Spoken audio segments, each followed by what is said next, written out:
কি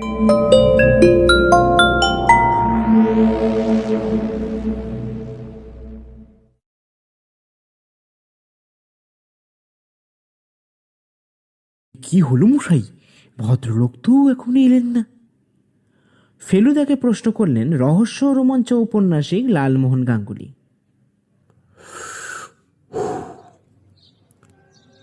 তাই তো দেখছি। সিগারেটের ধোঁয়া ছেড়ে বলল ফেলুদা। গতকাল রাতে অনিশ হালদার নামের এক ব্যক্তি ফেলুদাকে ফোন করে আজকে সকাল 10টার অ্যাপয়েন্টমেন্ট নেন, কিন্তু এখনও প্রায় 11টা বাজতে চলল, তার কোনো খোঁজ নেই। আর তাছাড়া উনি কি দরকারে আসছেন সেটাও বলেননি। যা বলার সামনাসামনি বলবেন বলেছেন। ফেলুদার কথা মতো আমি জটায়ুকে আগে থেকেই চলে আসতে বলেছিলাম। ভদ্রলোক আজ আরও 10 মিনিট আগে চলে এসেছেন। তিনি বলেন, মশাই, এই কেসের প্রথম থেকে না থাকলে এই পরে ব্যাপারগুলো কেমন গুলিয়ে যায়, তাই তাকে আগে থেকে না জানিয়ে উপায় নেই। আর তাছাড়া ফেলুদা আজকাল লালমোহন বাবু ছাড়া কোনো কাজ করে না। বুঝতে পারি ফেলুদার লালমোহন বাবুর ওপর একটা টান কাজ করে। লালমোহন বাবু সিঙ্গারায় কামড় দিয়ে কিছু বলতে যাবেন এমন সময় ডোরবেলটা বেজে উঠল।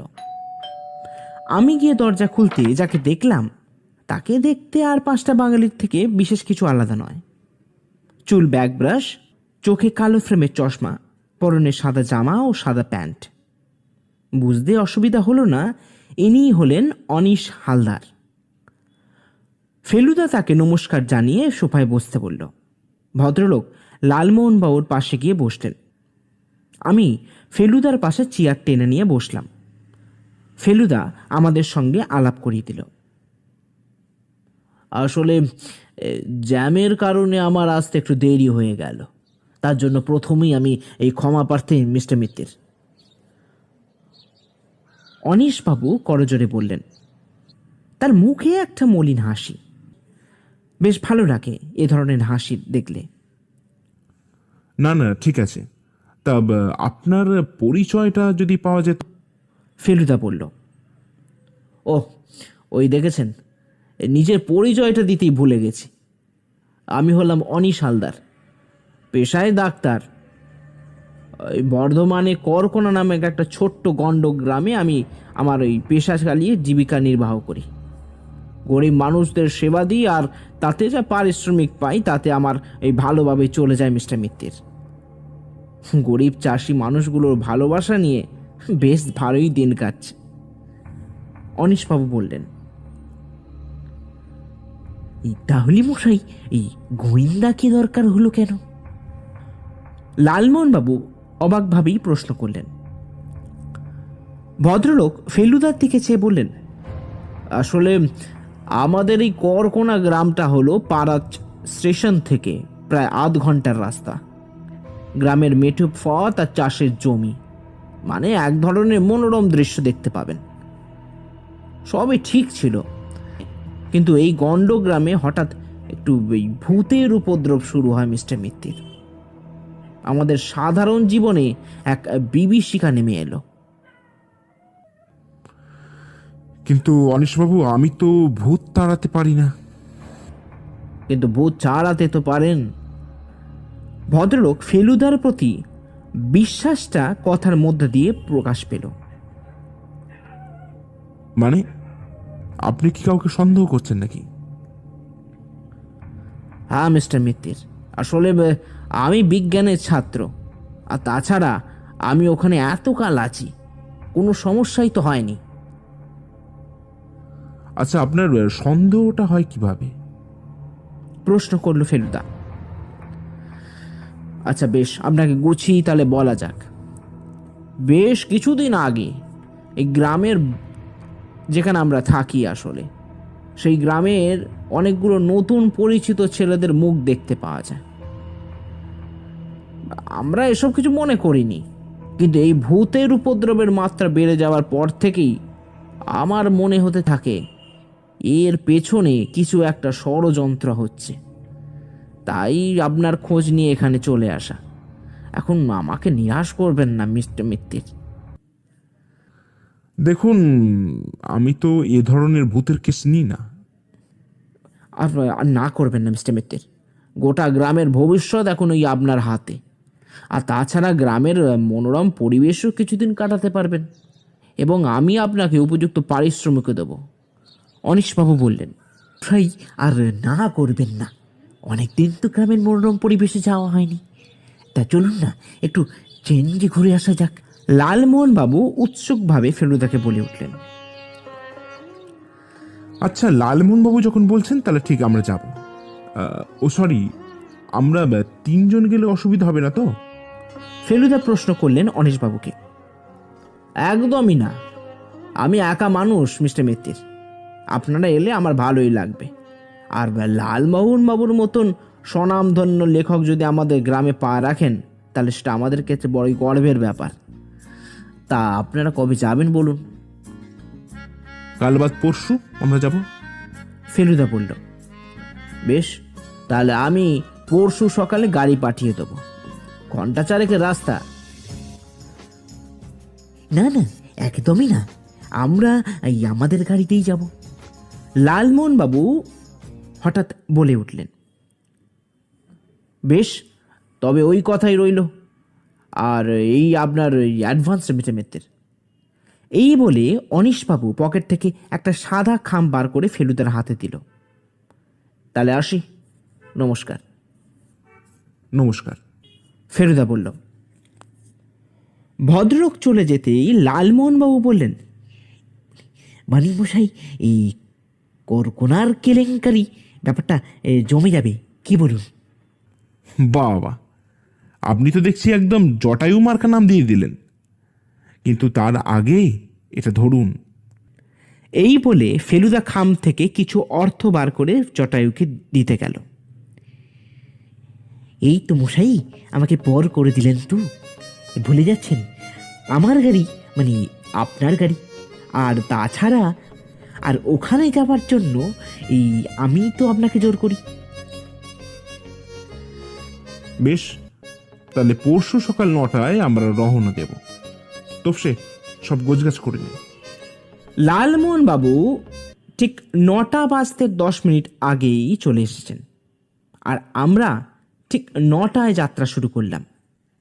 গতকাল আর লালমোহন বাবু আমাদের বাড়িতে আসেননি, ভদ্রলোক গোছগাছে ব্যস্ত ছিলেন। আমাদের গাড়ি এসে প্রথমে থামলো হলো শক্তিগড়ে। সেখানে ল্যাংচা মোহনের ল্যাংচা খেয়ে লালমোহন বাবু একেবারে গদগদ। বললেন, বুঝলেন মশাই, ইয়ে যেমন বেনারসের পান, তেমনই এই শক্তিগড়ের ল্যাংচা, না খেলে এই টোটাল মিস। তবে ফেলুদা চা আর চার মিরানেই খুশি। লালমোহন বাবু আরও গোটা 10 ল্যাংচা সঙ্গে নিয়ে নিয়েছেন। আমরা যখন করকোনা গ্রামে পৌঁছালাম তখন ঘড়িতে 1:30। আমাদের দেখেই অনীশবাবু বাইরে বেরিয়ে এলেন। মাটির দোতলা বাড়ি, কাঁচামাটি রাস্তার ধারেই বাড়ি। একটা কথা মানতেই হবে, এই গ্রামের পরিবেশটা কিন্তু মনোরম এবং দারুণ। লালমোহনবাবুর গাড়ি ফেলুদা নিজেই চালিয়েছে, তাই সে গাড়ি ফাঁকা জায়গায় দাঁড় করিয়ে আমাদের কাছে এলো। নমস্কার অনীশবাবু। ফেলুদা বলে উঠল, আরে নমস্কার নমস্কার, আসুন আসুন, ভেতরে আসুন। এই বলে অনীশবাবু আমাদের বাড়ির ভেতরে নিয়ে গেলেন। বাড়িটা বাইরে থেকে যতটা সুন্দর, ভেতর থেকেও ঠিক ততটাই সুন্দর। বাড়িটার মাঝখানে উঠোন, আর তার চারপাশে ধানের মোড়াই। সত্যি বলতে কি, এত সুন্দর পরিবেশ আমাদের মতন এই শহরের লোকেদের কাছে ওই চাঁদ পাওয়ার মতন। লালমোহনবাবু বললেন। ভদ্রলোক আমাদের দোতলায় একটি ঘরে নিয়ে গেলেন। মিস্টার মিত্তির, এটা আপনাদের ঘর, আশা করি তেমন কিছু অসুবিধা হবে না। আর যদি কোনো অসুবিধা হয় তাহলে আমাদের এই হরনাথকে বলবেন, ওসব ব্যবস্থা করে দেবে। ভদ্রলোক একজন মধ্যবয়স্ক লোকের দিকে দেখিয়ে দিলেন। এই রান্নাটা কি এই হরনাথই করবে মশাই? হ্যাঁ, তবে ও রান্নার হাত খুব ভালো। আপনারা বরঞ্চ একটু ফ্রেশ হয়ে নিন, তারপর কথা হবে। এই বলে অনীশবাবু নিচে নেমে গেলেন। খাওয়া দাওয়া শেষ করে আমরা 4 জন বাড়ি সংলগ্ন পুকুর ঘাটে বসলাম। একদিকের বাঁধানো ঘাটে আমরা তিনজন, আর উল্টো দিকে অনিশবাবু। আপনাদের গ্রামের পরিবেশটা কিন্তু সত্যি ভালো, আর তাছাড়া এত প্রত্যন্ত গ্রামে এর আগে আমরা কখনো আসিনি। বলল ফেলুদা। তবে এই ভূতের উপদ্রবের পর থেকে সব কিছু পাল্টে গেছে মিস্টার মিত্তির, আক্ষেপের সুরে বললেন অনিশবাবু। তা মশাই, এই ব্যাপারটা একটু যদি খুলে বললে ভালো হয় নাকি? লালমোহনবাবু উৎসুক দৃষ্টি নিয়ে বললেন। আচ্ছা, এই ভূতের ব্যাপারটা মানে এই কাণ্ডটা ঘটছে কোথায়? ফেলুদা বলল। অনিশবাবু আনমনা হয়ে বলতে শুরু করলেন। আমাদের এখানে একটা কালীবাড়ি আছে, এই মিনিট 5 হাঁটা পথ। ওরই পাশে ঘটছে এসব কাণ্ড কারখানা। মন্দিরের আশেপাশে যারা থাকেন তারা কেউ রাতে ছায়া দেখে, কেউ বা শোনে কান্নার শব্দ। কিন্তু মজার বিষয় হলো, ওই মন্দিরে কিছুদিন আগে রাতে মানুষরা বলে গল্প করত। এখন সেখানে রাতে লোক যেতে ভয় পায় মিস্টার মিত্তির। মানে এসব নিয়ে তো আমার একটা গল্পের বই লেখা হয়ে যাবে মশাই। লালমোহন বাবু বললেন। বেশ, তাহলে আজ রাতেই সেখানে যেতে হচ্ছে অনিশবাবু। ফেলুদা বলল। অনিশবাবু চমকে উঠে বললেন, না না, ওই ওই ভুলটা করবেন না, বরঞ্চ কাল সকালে ওখানে নিয়ে যাব।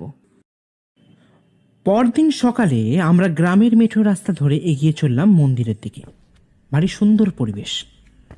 লালমোহনবাবু দেখলাম বারবার এদিক ওদিক দেখছেন, আর নিজের ডায়েরিতে কী সব লিখছেন। ভদ্রলোক সত্যিই গল্পের সন্ধান করতে শুরু করেছেন।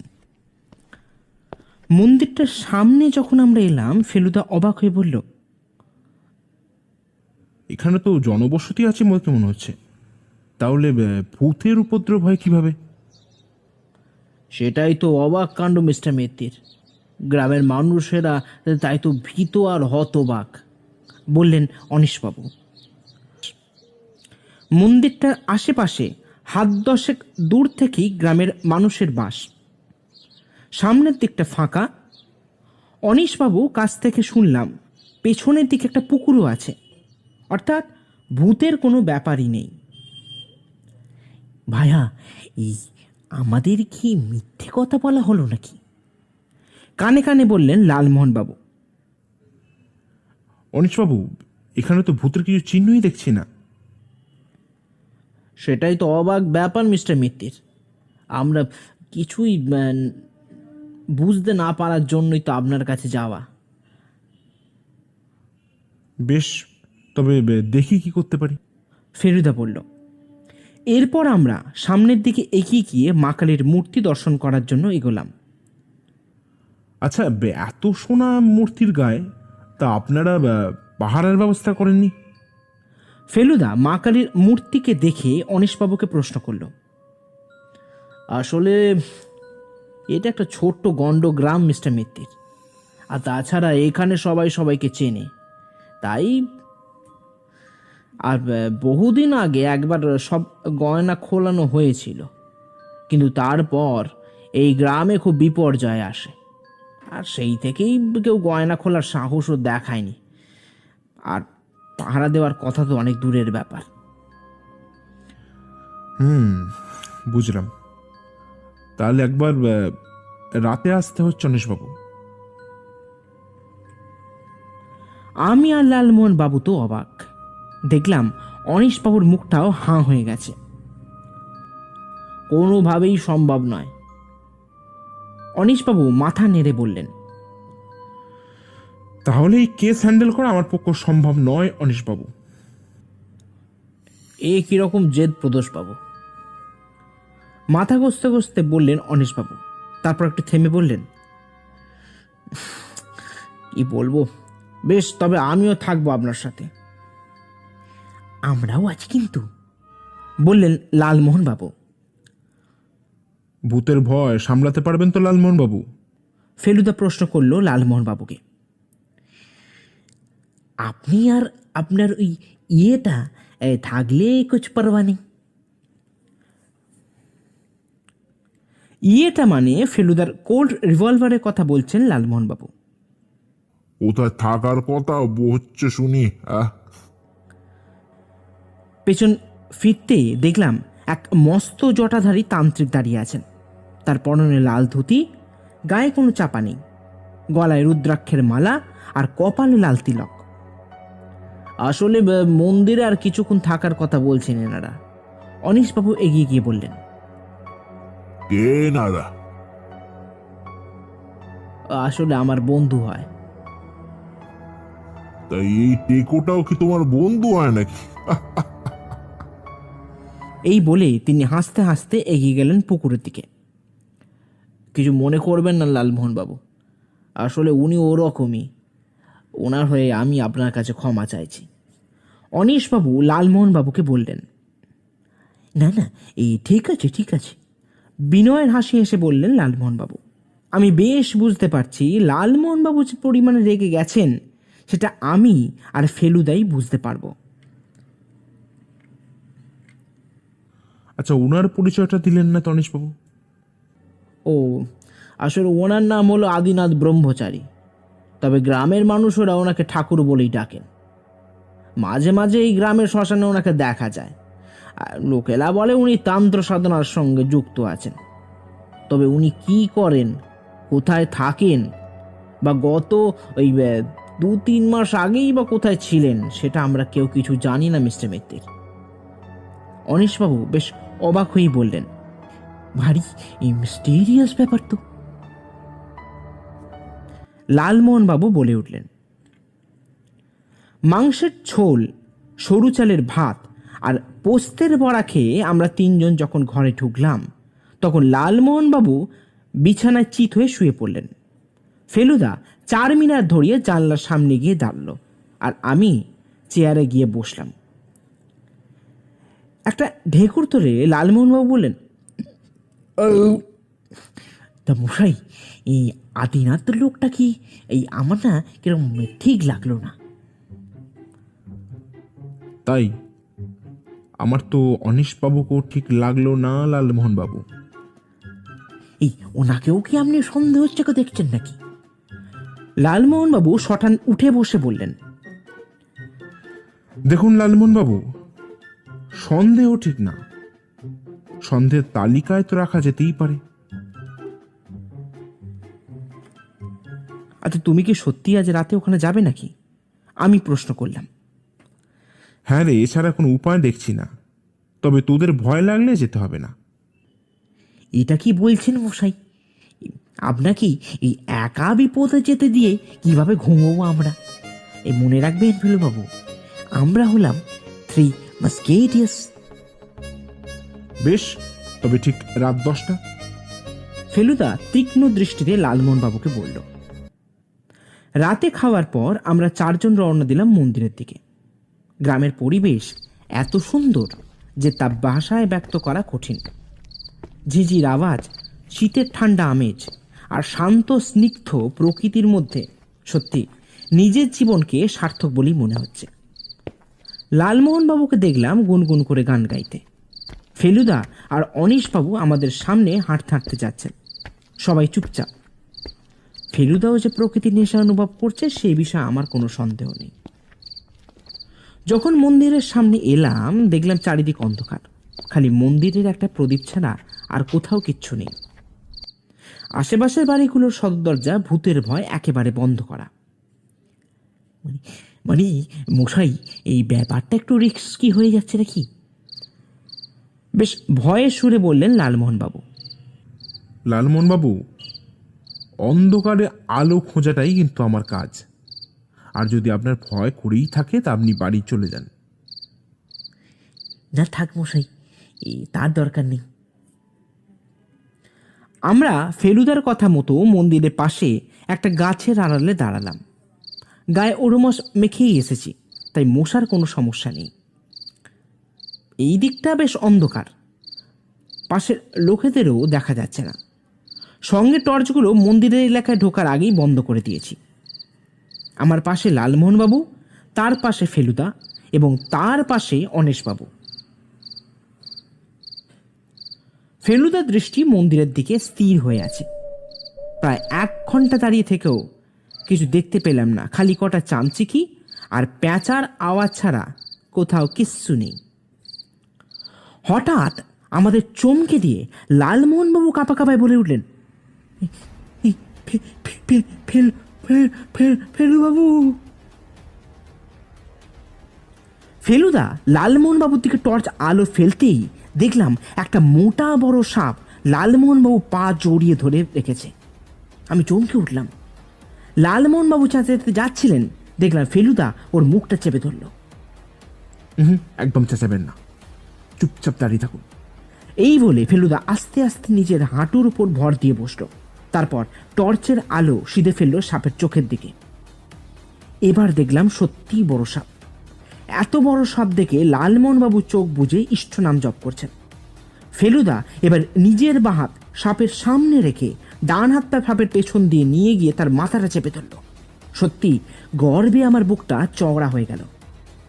সাপটা পা থেকে ছাড়িয়ে নেওয়ার পরই লালমোহনবাবু ঢলে পড়লেন অনিশবাবুর গায়ে, মানে ভদ্রলোক অজ্ঞান হয়ে গেছেন। এরপর ফেলুদা আর আমি মিলে কোনো মতে লালমোহনবাবুকে টেনে নিয়ে গেলাম অনিশবাবুর বাড়িতে। আর অনিশবাবু টর্চ ফেলে আমাদের রাস্তার আলো দেখালেন। তোষে ওঠ, ঠাকুরের গয়না চুরি হয়ে গেছে, এক্ষুনি বেরোতে হবে। আমি ধড়মড়িয়ে উঠে বসলাম। লালমোহনবাবু রেডি হয়ে গেছে, তুই রেডি হ। এই বলে ফেলুদা নিচে নেমে গেল। আচ্ছা লালমোহনবাবু, কাল ওরকম ঘটনা ঘটার পর আপনাকে তো আজকে বেশ স্টেডি লাগছে, কিভাবে? রাস্তায় যেতে যেতে লালমোহনবাবুর কানে কানে জিজ্ঞাসা করলাম আমি। ভাইয়া, এই কালকের ঘটনার পর এই কেমন যেমন জোশ পেয়ে গেছি, বেশ লাগছে, লালমোহনবাবু বলে উঠলেন। ঘটনাস্থলে যখন পৌঁছালাম দেখলাম লোকেদের ভিড় আর মন্দিরের সামনে পুলিশ দাঁড়িয়ে। আমরা এগিয়ে গিয়ে যা দেখলাম তাতে আমাদের চক্ষু স্থির। কালকের পরিচয় পাওয়া সেই আদিনাথ ব্রহ্মচারী এখন মাটিতে মৃত অবস্থায় পড়ে আছেন। এই খবরটা আমাদের কাছে কিন্তু যায়নি, আর ফেলুদাও এই বিষয়ে কিছু জানতো বলে আমার মনে হয় না।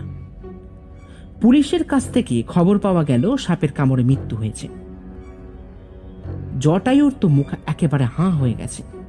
তিনি যে আদিনাথের জায়গায় নিজের কথাই ভাবছেন তা বলার অপেক্ষা রাখে না। কাল ফেলুদা না থাকলে ওর অবস্থাও যে ওরকম হতো সেটা না বললেও চলে। বুঝলি তোপসে, একবার মন্দির আর পুকুর পাড়ের চারধারটা ঘুরে দেখা দরকার। ফেলুদা বলে উঠল। এই মশাই, এই ভূতের ব্যাপারে কিছু ভাবলেন? লালমোহনবাবু উৎসুকভাবে ফেলুদাকে প্রশ্ন করল। লালমোহনবাবু, এখানে কেমন যেন দুয়ে দুয়ে চাল লাগছে। এই মানে মশাই? এখানে কেউ এক মুঠো কাদা দিয়ে পুকুর ভরা জল ঘোলা করতে চাইছে, কিন্তু সে ভুলে গেছে ওইটুকু কাদায় পুকুরের কিছু এসে যায় না। এখন প্রশ্ন হলো, এটা খুন না সাপের কামড়ে মৃত্যু? সিগারেটের ধোঁয়া ছেড়ে বলল ফেলুদা। এটার মানে মশাই, এই আপনি রহস্যের গন্ধ পাচ্ছেন নাকি? লালমোহনবাবু ভ্রু কপালে তুলে বললেন, এখনো কিছু বলা যাচ্ছে না লালমোহনবাবু, কিচ্ছু বলা যাচ্ছে না। ছাড়ুন সব, একবার গ্রামটা ঘুরে দেখা যাক। গ্রামের বেশ কিছু প্রাচীন মন্দির, কিছু ফাঁকা ধান জমি দেখার পর আমরা গিয়ে পৌঁছালাম একটা মিষ্টির দোকানে। এই গ্রামের এটাই একমাত্র মিষ্টির দোকান। তবে মজার ব্যাপার হলো, মিষ্টির দোকানের সামনে রাস্তার ওধারে বিস্তীর্ণ চাষের জমি, যা দেখতে সত্যিই মনোরম। এই মশাই, এই এমন পরিবেশে মিষ্টি খাবো না প্রকৃতির শোভা দেখব, ব্যাপারটা কিছু বুঝতে পারছি না। এই টোটাল কনফিউজিং। লালমোহনবাবু মাথা চুলকোতে চুলকোতে বললেন। বেশ, আপনারা এখন মিষ্টি খান, আমি একবার থানা থেকে ঘুরে আসি। এই বলে ফেলুদা লালমোহনবাবুর দিকে চেয়ে বলল, আমার মিষ্টিটা নিয়ে যেতে ভুলবেন না কিন্তু লালমোহনবাবু। এই বলে সে অনিশবাবুর কাছ থেকে থানার ঠিকানা নিয়ে চলে গেল। আমি আর লালমোহনবাবু একে অপরের দিকে তাকিয়ে দেখলাম আমাদের দুজনের মনের অবস্থা যে একই সেটা আর বলে দিতে লাগে না। মানে ভাই এই স্বর্গসুখ ভাইয়া, স্বর্গসুখ, অমৃত। এমন মিষ্টি এই কলকাতায় পাওয়া গেলে আমার এই ব্লাড সুগারকেও ধরে রাখতে পারতো না ভাই। এই বলে লালমোহনবাবু মন্ডা নামক এক বিশেষ প্রকার ছানার মিষ্টিতে কামড় বসালেন। সত্যি মন্ডা খেতে যে খুবই ভালো সেটা মানতেই হবে। মিষ্টি খেতে খেতে লক্ষ্য করছিলাম অনীশবাবু কেমন যেন অন্য মনস্কভাবে বসে আছেন। তাই তাকে লক্ষ্য করে বললাম, কি অনীশবাবু, মিষ্টি খাবেন না? ভদ্রলোক বেশ হকচকিয়ে বলেন, হ্যাঁ, না না, আসলে এই মিষ্টি আমার ঠিক ভালো লাগে না। এই বলে চেয়ার ছেড়ে উঠে বললেন, আচ্ছা চলুন তবে যাওয়া যাক। আরে দাঁড়ান মশাই, দুটো গরম চপ খাওয়া তো এখনো বাকি রয়ে গেল। লালমোহনবাবু চেয়ার ছেড়ে হাতে মিষ্টি ধরে বলতে লাগলেন, এই বেশ, তবে আপনারা খেয়ে আসুন, আমার একটা জরুরি কাজ এসে গেছে। এই বলে ভদ্রলোক হনহনিয়ে সামনে রাস্তা ধরে চলে গেলেন। আমি আর লালমোহনবাবু একেবারে অবাক। বাড়ি যখন ফিরলাম তখন দেখলাম ফেলুদার ডায়েরিতে কী সব যেন লিখছে। আমরা ঘরে ঢুকতেই ফেলুদা প্রশ্ন করল, কিরে, কেমন ঘুরলি? আর ঘোরা মশাই। লালমোহনবাবু আক্ষেপে সুরে বললেন, কেন, কি হলো? আরে মশাই, অনীশবাবু তো আপনার এই যাওয়ার পরেই জরুরি কী কাজ আছে বলে এই বাড়ি ফিরে আসেন, কিন্তু আমরা তো বাড়ি এসে শুনি উনি ফেরেননি। হয়তো ডাক্তার মানুষ, হয়তো কিছু কাজ রয়ে গেছে। তাই লালমোহন বাবু, আমার মিষ্টিটা কই? সারাদিন তো কিছু খাওয়া হলো না, দিন দেখি। মাই অনার স্যার। এই বলে ভদ্রলোক ফেলুদাকে মিষ্টি বার করে দিলেন। অসাধারণ, অসাধারণ। ফেলুদা এক কামড় দিয়েই বলল, তোমার অসাধারণ লাগছে, আর এদিকে অনীশবাবুর পছন্দই হয়নি। আমি ফেলুদাকে বললাম, আচ্ছা সে তো হতেই পারে, তাছাড়া উনি হলেন ডাক্তারবাবু, তাই হয়তো উনি শরীর সচেতন। হ্যাঁ মশাই, মানে আমার মনে হয় আপনি ঠিক কথাই বলেছেন। লালমোহনবাবু ফেলুদাকে সমর্থন করে বললেন। এরপর আর কোনো কথা হয়নি।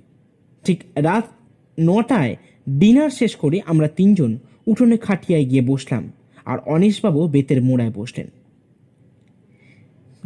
মানে ভায়া তপিস, ওটা কি লক্ষ্য করেছ? লালমোহনবাবু আকাশের দিকে আঙুল দেখিয়ে বললেন, সত্যি এত সুন্দর পরিষ্কার রাতের আকাশ কলকাতা শহরে দেখাই যায় না। প্রকৃতির এত সুন্দর রূপের বর্ণনা দেওয়া ভাষা আমার নেই।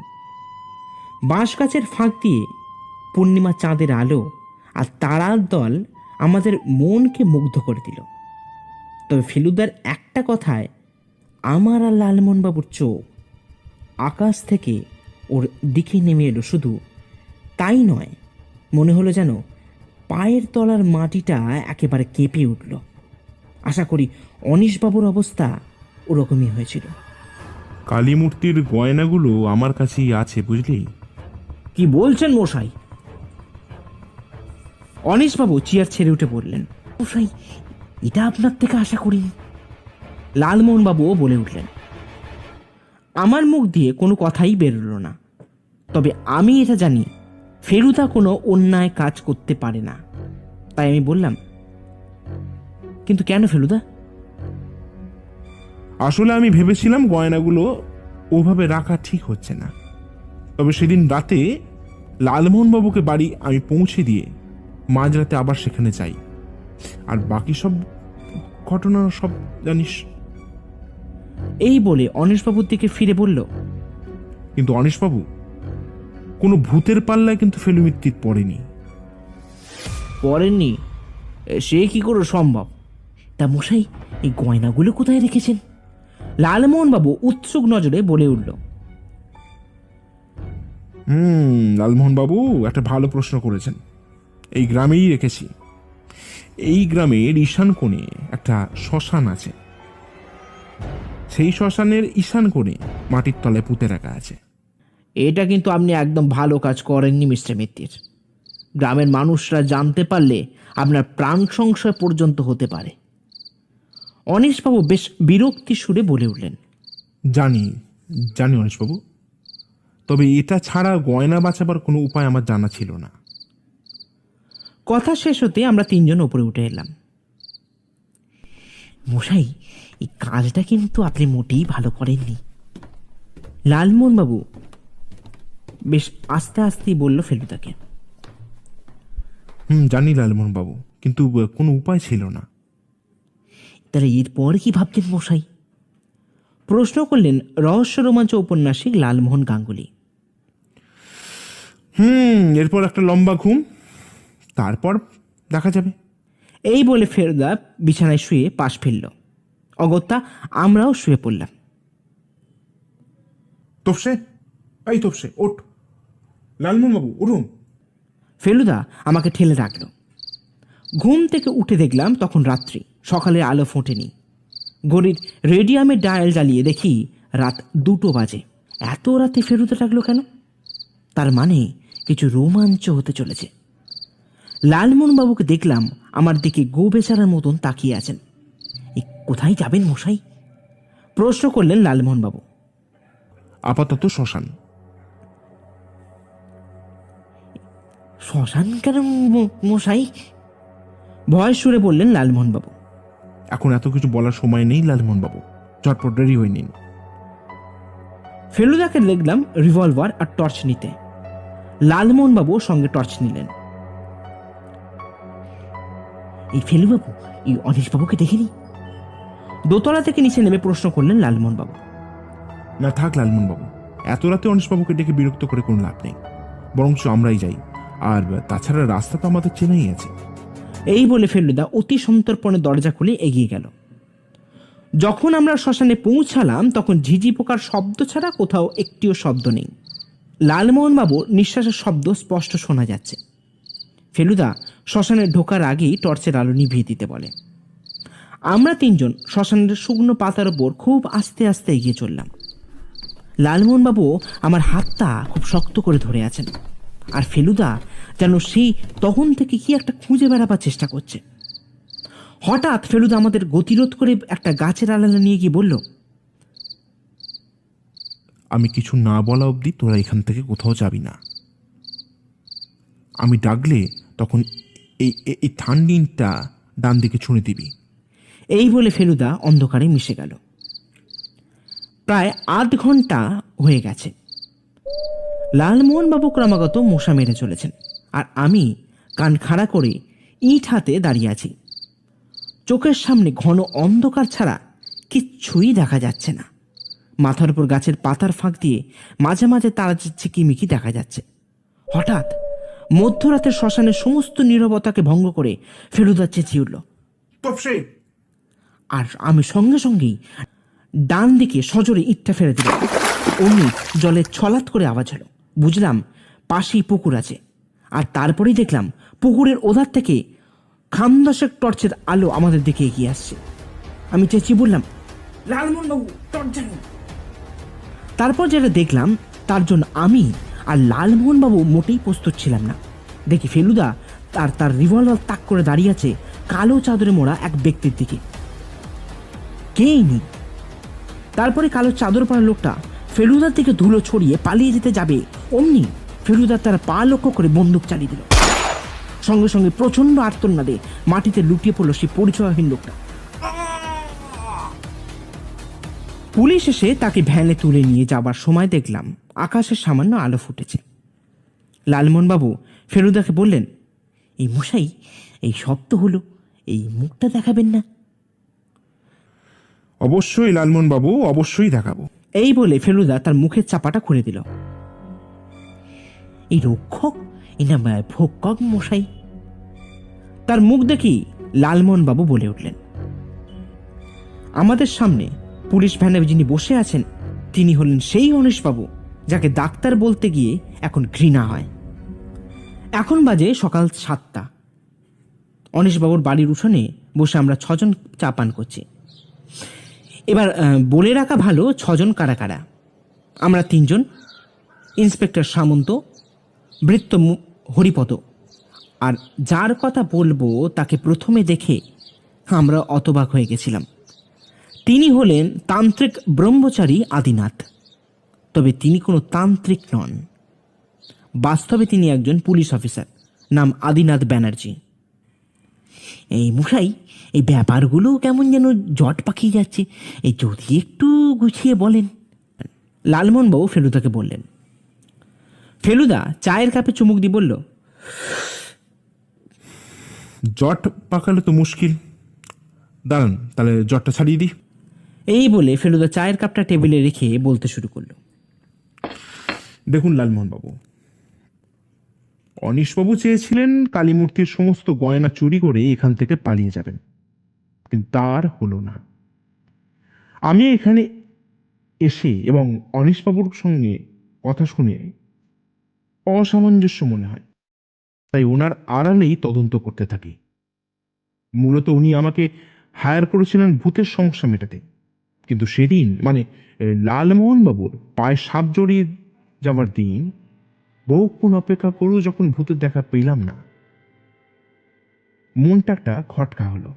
তাও মানলাম ফেলু মিত্তির আসার খবর শুনে ওরা আর আসেনি। তবে একদিন ভূতের উপদ্রব হবে না, ভারী অবাক লাগলো। তাই সেই রাত্রেই ঠিক করি মূর্তির সমস্ত গয়না সরিয়ে ফেলা দরকার। তাই যেমন ভাবা তেমন কাজ। আপনাকে বাড়িতে নিয়ে আসার পর সবাই ঘুমিয়ে পড়তে আমি আবার যাই মন্দিরে। আর আশ্চর্য ব্যাপার হলো, তখন কোনো ভূত বাবাজির দেখা এই ফেলু মিত্তির কিন্তু পাইনি। আর তাই সময় নষ্ট না করে মূর্তি থেকে গয়নাগুলো খুলতে শুরু করি। সব ঠিকঠাকই চলছিল। হঠাৎ গয়না খোলার সময় হাতটা চেপে ধরেন আদিনাথ ব্রহ্মচারী, সরি আদিনাথ বাবু। ফেলুদা কথা শেষ না করতে দিয়ে আদিনাথবাবু বললেন, প্রথমে আমার ওনাকে চোর বলে মনে হয়, আর সেটাই স্বাভাবিক। পরে ওনার পরিচয় পেতে এবং ওনার দুশ্চিন্তা শুনে আমি রাজি হই। তাহলে আপনি মরতে গেলেন কেন? লালমোহনবাবু বলে উঠলেন। আসলে ওটা মিস্টার মিত্তিরের প্ল্যান। ফেলুদার দিকে আঙুল দেখিয়ে বললেন আদিনাথবাবু। ফেলুদা একটা মুচকি হেসে বলল, আসলে লালমোহন বাবু, আমি ওনাকে বলি, আমার মনে হয়েছিল এতে ওর প্রাণ সংশয় হতে পারে। আর তাছাড়া আমি গয়না চুরি করার পর গ্রামবাসীর নজরে কিন্তু উনি দোষী সাব্যস্ত হতেন। আর ওনার পরিচয় জানার পর সেটা হওয়া খুব উচিত হবে বলে আমার মনে হয় না। না স্যার, এই তা আপনি সাধুর বেশে ছিলেন কেন? লালমোহনবাবু প্রশ্ন করলেন আদিনাথবাবুকে। আসলে আমাদের কাছে খবর ছিল ভূতের ব্যাপারে, কিন্তু পুলিশ বহু অনুসন্ধান চালিয়েও কিছু করতে পারছিল না। তাই আমরা ঠিক করি ওই ছদ্মবেশী অনুসন্ধান চালাবো। ব্যাস, তারপর থেকে ইন্সপেক্টর আদিনাথ ব্যানার্জি হয়ে যায় আদিনাথ ব্রহ্মচারী। আচ্ছা ফেলুদা, তুমিও অনিশবাবুকে সন্দেহ করলে কিভাবে? ফেলুদার সামান্য মুচকি হেসে বলল, সেটা বলতে পারিস আমার টেলিপ্যাথির জোর। প্রথম থেকে সন্দেহের তালিকায় অনিশবাবু ছিলেন। সেদিন মনে আছে লালমোহন বাবু, আপনি বলেছিলেন না অনিশবাবুর মিষ্টি তেঁতো লাগে, আর উনি আপনাদের ফেলে চলে আসেন। তাই রাতে আমি শ্মশানে গয়নার টোপটা দিই, আর উনি সহজেই সেটা গ্রহণ করেন। তারপর আরো বদ্ধমূল হয় ওনার চোখের লোভের ছাপ দেখে। আর ব্যাস, তারপর সারা রাত আমি জেগে কাটাই, আপনারা শুয়ে পড়েন। মাঝরাতে দেখি অনিশবাবু কারো কাপড় চাপা দিয়ে কোথায় বেরিয়ে যাচ্ছেন। আর এর পরের ঘটনা আপনার জানা।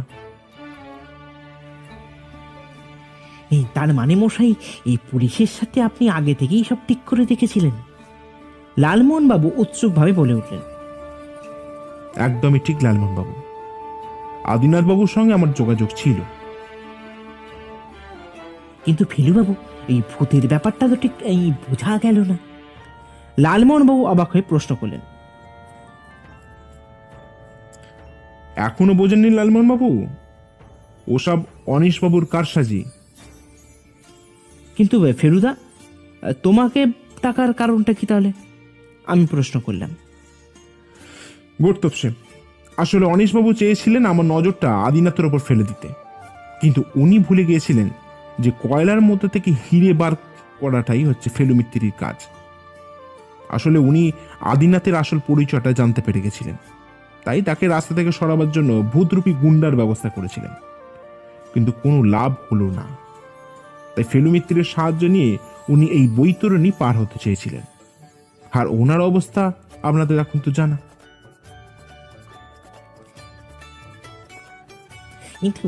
কিন্তু মশাই, ওই আমাকে টেকো বলাটা কি আপনার উচিত হয়েছে? লালমোহন বাবু প্রশ্ন করলেন আদিনাথ বাবুকে। আসলে ওটা একটু চরিত্রটা জমাবার জন্যই বলা, কিছু মনে করবেন না যে। আরে এই না না, তবে একটা কথা তো বলতেই হচ্ছে মশাই। তারপর লালমোহনবাবু শটান চেয়ার ছেড়ে দাঁড়িয়ে স্যালুট করে বলে উঠলেন, জয় এবিসিডির জয়, জয় ফেলু মিত্তিরের জয়।